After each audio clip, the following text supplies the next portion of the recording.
welcome to my channel. This is a channel that I created for my passion projects to create random functional items from simple crafts to electronics. So if you're into that kind of thing, consider subscribing. I'll be uploading future videos about them. So yeah, and without further ado, let's get on with the video.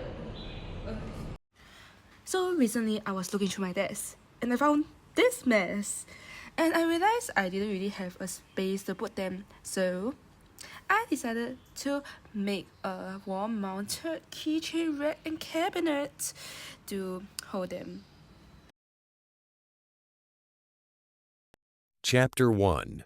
Useless Research. Okay, so here's the deal. I searched shopping multiple times and I didn't really find what I was looking for. So there were 4 main problems that I identified. First being that, well, the cabinet was way too big. Second being they were expensive, like $45 and $50. And thirdly, the keychain racks had a hook-like shape. Well, duh. But I realized they weren't really that good if I wanted to hang multiple keychains, and not just a few. And fourth, they just didn't really fit my room aesthetics. So yeah, I decided to make my own. Yeah.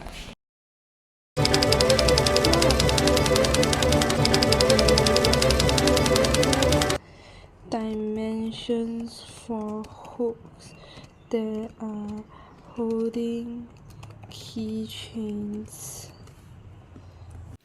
Hey, editor Pingy here.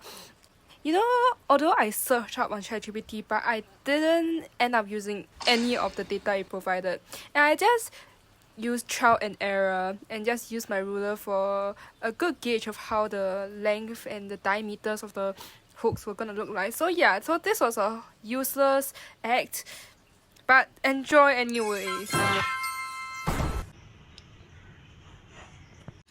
I would say for the keyring, ChatGPT gave some pretty good estimates, but for the hook thickness, hook length, not really. I ended up with something way different than what they suggested. Chapter 2. Prototyping. Welcome everyone to my design. Yeah, so let me introduce you. So this is the cabinet, where it will be closed by a vertically flipped open door, which is this, and we'll have a ledge on top of the cabinet to prevent any items from falling over, and we'll have the keychain rack here with the hooks here, as you can see, and there will be horizontal hooks to maximize the amount of keychains that can be put. Yep, and there will be dividers here and here, so this will be where the rubber bands will be put, and this will be for other stuff. I'll probably put scrunchies here and some other things here. Yep. Hey, it's editor me again, and I just realized I can't retrieve the footages for the beginning stages of this model, and I apologize for that. I only have some of these footages, so I hope you understand what's going on from the limited amount of footage. So just now I was basically trying to make stoppers for my hooks, and right now I'm basically trying to create a cylindrical rod holder for my hinge so that it can spin. Yeah. This process took me quite a while, as you can see from the video clip, because it took up like 60% of this entire clip, and yeah, it's hard to create this kind of I don't know, this is my first time playing with this kind of model, so please give me some grace. I don't know what else to say, so I'll just let you guys listen to some good music while, you just watch me struggle. Yay!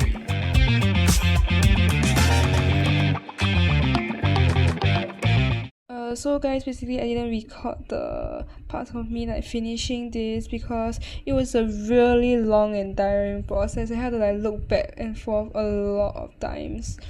So let me just walk you through it. And before I do that, let's say that I've been working on it for the past 3 hours, so it's 2:48 a.m. now in Singapore. Yeah. So basically I went to like consult this person in the library, and then they told me to have this design for the hinge to work. And I just realized that I have to actually put the hinge inwards so that, you know, when I close the door, there will not be a large gap. So I decided to insert this hinge inside the drawer, and I just follow a really simple tutorial by like Tinkercad. Yeah, then I just like modified the design to suit my needs. So this is currently the design, and you can see, let me just hollow it out. What am I saying? I'm just like, let me just like make it transparent. And as you can see, it's looking like this with like some gaps, like there are really small gaps like between the hinge and the, you know, drawer, like from the top and the bottom. You can barely see it. Yeah, and at the back as well there's some space. Yeah, and I know there are some minor imperfections, like as you can see here, the gap here is much bigger than the gap than the gap here, but I'm just too lazy to be bothered with that stuff, and I'm just gonna sleep. Oh, and I have actually reduced the hooks from 6 to 3 because I thought it was a dumb idea to have 3 hooks at the bottom where you can barely hang stuff, so I just thought it would be extra storage space. Yeah, I hope it actually works and the prototype doesn't just collapse or cause some major inconveniences that I have to fix later. So yeah, let's hope for the best.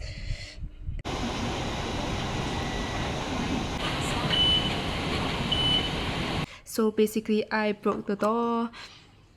I accidentally brute forced it to her and it snapped.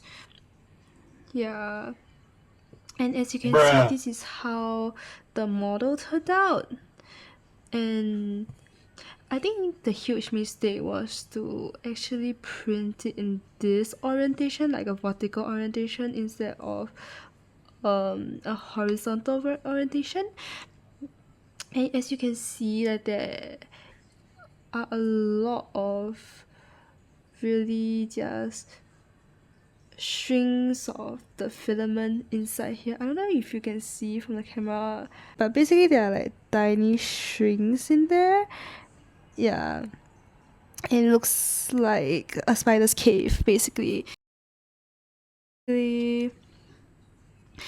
I'm planning to actually print the parts separately, like the hinge and the keychain rack separately and the drawer separately, and I'm gonna move this hinge inside more. Hello class, welcome to Prototyping 101, where I'll be sharing with you my prototypes and my mistakes in hopes that you won't make them when you do something similar.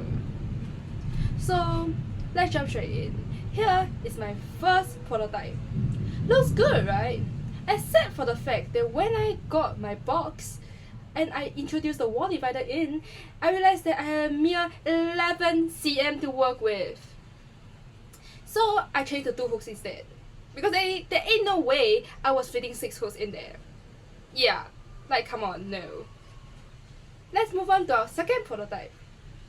As you can see, it had a chunky looking hinge, and I didn't want it to take that much space, so I reduced it and threw it away.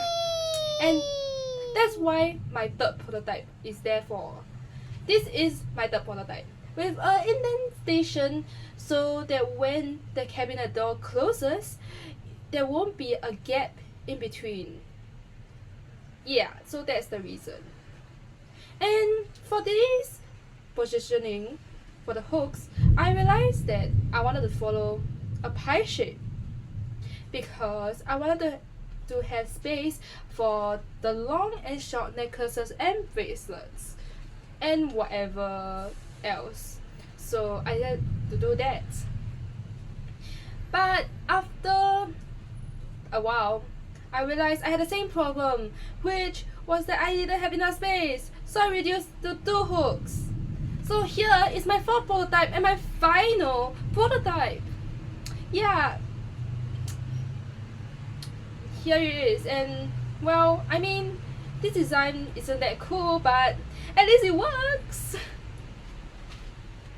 Chapter 3. Hinge. Crash out. Oh, wait.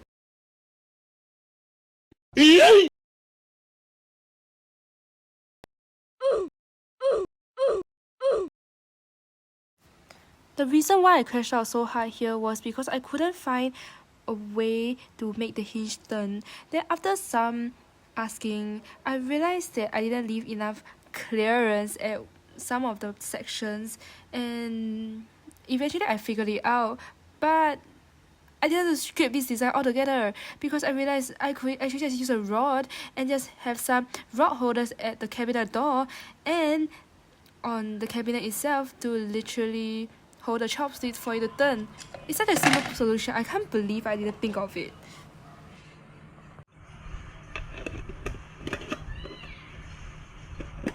Chapter 4.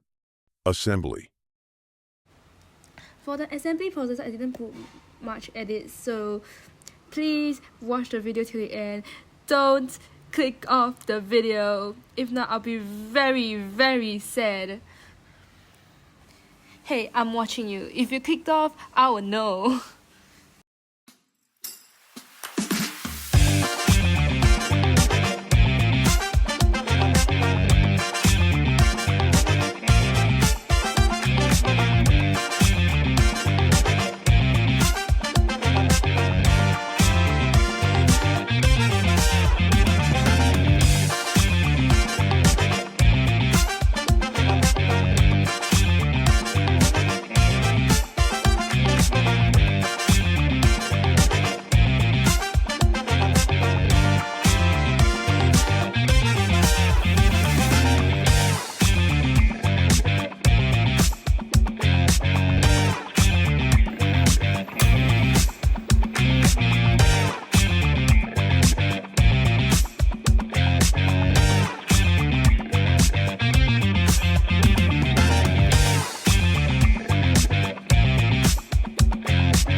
is my finalized version of my project. I hope you guys like it. It took me a total of like 3 months to finish. Let me give you guys a tour. So this is where I will be putting my keychains. I know there's like a small part missing here. I'm gonna 3D print this stopper again. And this is where all my Screech toys will be put for display. So this is where my rubber bands will be, and I know one of the hooks is going to fall off, so I'm gonna use my hot glue gun to glue the ends sometime in the future. And this is where my scrunchies are gonna be put, and this is where the claw clip is gonna be put. And so far it can only fit one claw clip, but it's okay. Maybe I'll consider making an improvement in the future, but that's it for now. I hope you enjoy my first video. Thank you for watching, and I'll see you in the next one.